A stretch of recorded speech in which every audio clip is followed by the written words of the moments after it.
उपराष्ट्रपती पदासाठी इंडिया आघाडीचे उमेदवार आंध्र प्रदेशचे असल्यानं सत्ताधाऱ्यांना भीती असल्याचं राऊतांनी म्हटलंय। आंध्रचे उमेदवार असल्यानं क्रॉस वोटिंग होण्याची सत्ताधाऱ्यांना भीती वाटतेय। बहुमत असताना आमच्याकडे पाठिंबा का मागताय असाही सवाल संजय राऊतांनी विचारलाय।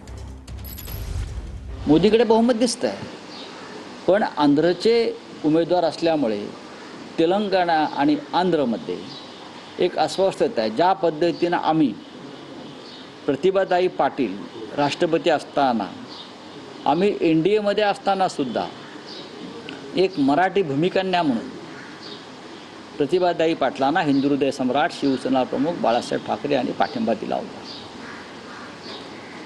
अशा प्रकारची भूमिका आंध्र आणि तेलंगणाचे खासदार घेतील का अशी भीती या लोकांना वाटते। आपल्याकडे बहुमत आहे असं आपण म्हणता, तरी तुम्ही अशा प्रकारे मतं मागण्याची गरज नाही असं एक भूमिका आम्ही सगळ्यांनी घेतलेली आहे। का मतं मागताय तुम्ही, आणि तुम्हाला आमच्याकडे मतं मागण्याचा काय अधिकार आहे? तुम्हाला भीती वाटते का तुमची मतं फुटतील, जे चित्रात दिसत आहे, किंवा जो डुप्लिकेट शिवसेना आहे त्यांची मतं फुटतील? कारण देशातलं वातावरण आहे तसं।